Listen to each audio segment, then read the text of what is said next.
Why Africa? People need weapons all over the world. Why here? Why my home? Every place is somebody's home, pal. But it doesn't stop people from going to war. I don't start wars. I didn't start this one. It seems like it's your fellow Africans that want each other dead. Besides, why should I give a shit about your home? Why should anyone? You want me to go somewhere else? So there's someone's home you don't give a shit about? What if it was your home? War is my home. Have you ever refused to sell weapons to anybody? I'm a humanist. I don't judge. Maybe you would. I couldn't sell arms. Bullshit, Ruben. You have all the skills to be an arms dealer. Better one than me, even. You're smart, you're creative, you're a salesman. You sold me on doing these dumb interviews.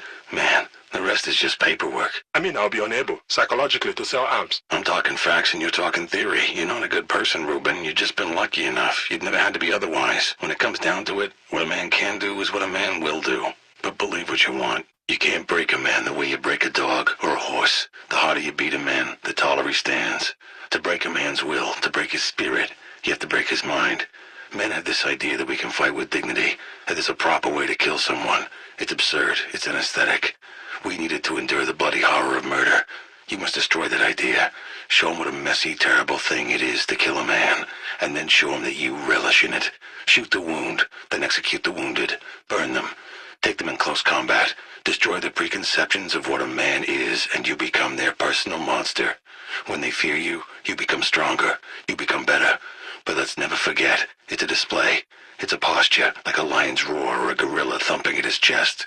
If you lose yourself in the display, if you succumb to the horror, then you become the monster. You become reduced. Not more than a man, but less. And it can be fatal. How do you become an arms dealer in the first place? Back in the Navy, we delivered guns all over the world, dropping off guys with 20 crates of rifles for the local fighters, so they could knock over some dictator. Mind you, that's not 20 crates of factory M16s. These were illicit weapons, confiscated in some raid and then redistributed. No paperwork, right? If a crate here or there goes missing, hey, it happens. Military teaches you two things: how to deal with bureaucracy and how to avoid it. Learning how to avoid it means learning how to deal in arms. You muster out, you apply what you learned. Every gun runner I ever met got his start that way, losing illicit weapons in transport with national militaries. Where do you get the weapons? It's a romantic notion that they all came out of the Soviet Union after the collapse. That was a windfall back in '89, maybe through '91, but that's all over. I move weapons, I profit from circulation. You get a ceasefire in Liberia, both sides disarm. You think they slag 2,000 tons of guns? No.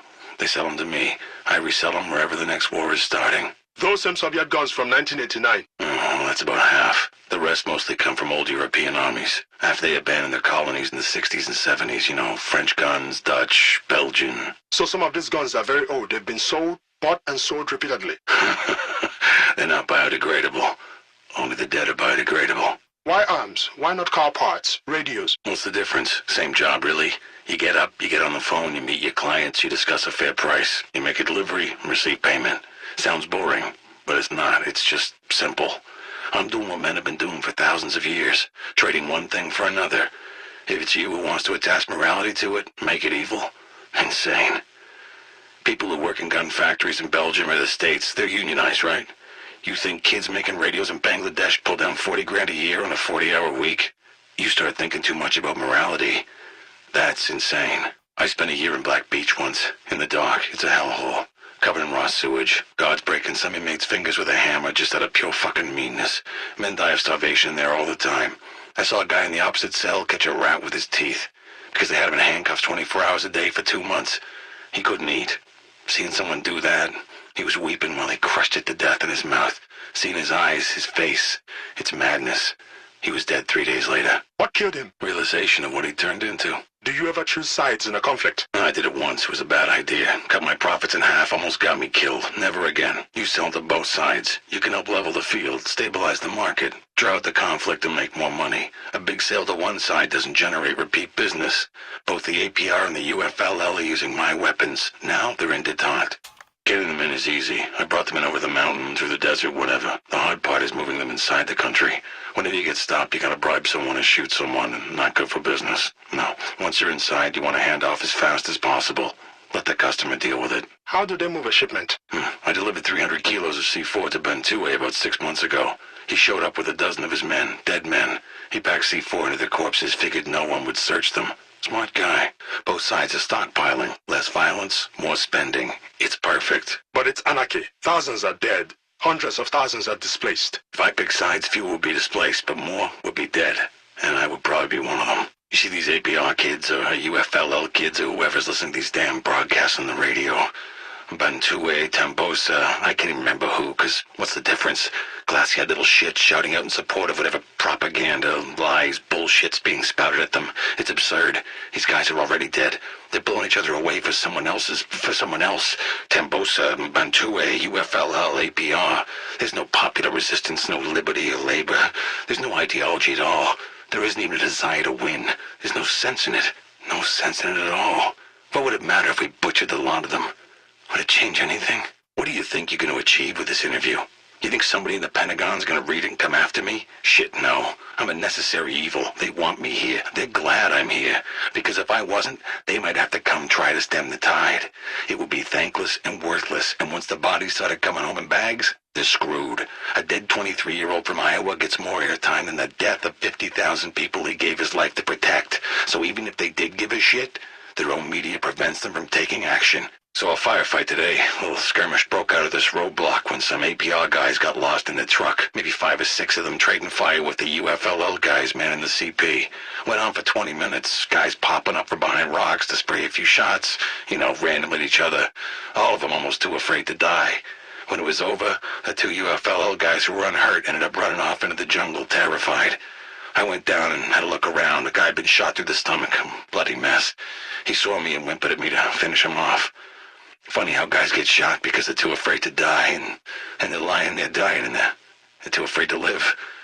Idiots. Who gets the lion's share? That's what it's all about. Whether it's between children or animals or warlords, it's not that everyone wants a piece, it's that everyone wants the biggest piece. And the biggest piece doesn't go to the monkey or to the giraffe. The biggest piece goes to the lion, because the lion is the fucking king. That's how it works. It worked that way 1,000,000 years before there were men saying otherwise. That's probably how it should work. But you are not the lion. They call you the jackal. Shh. Sometimes the jackal steals the lion's share, but don't tell anyone. Saw this kid in the side of the road yesterday. Couldn't have been 18, 17. Had a shotgun across his lap and a dead APR half in the ditch next to him.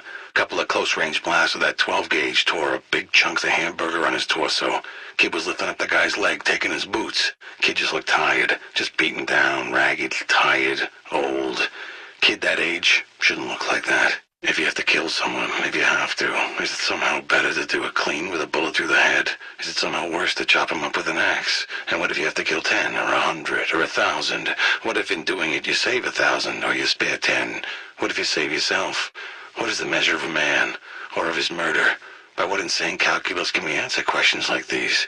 Should we even try? I'll tell you what's sick. People in the UK, in the US, fucking Canada, Sweden, they pay their taxes and some remote piloted drone fires a missile into a public market to hit some warlord. Yeah, so maybe war doesn't happen for another 6 months and the price of the gluten-free sorghum bread stays low. It's not sick to harm people. It's sick to bump off their crooks and dictators in protection of our interests and then call it international justice. These people don't have remote piloted drones guarding their interests 10,000 miles away. They don't have a war machine paid for with taxes. Where I am, they usually don't even have a fucking government. The drone is the oppressor. The gluten-free sorghum bread is the oppressor. The AK-47 is the great equalizer. I empower these people. I saw that truck you were driving in, perforated with 50 cal rounds and torched on the side of the road. I looked inside, corpses blown to pieces and burnt and unrecognizable. No camera, no tape recorder, no notebook. So I don't know, maybe you're dead, maybe not. Maybe you'll find these stupid tapes and do whatever the hell you wanted to do with them. Or maybe the interview's over. Wasted words, wasted life. Maybe I'll see you soon.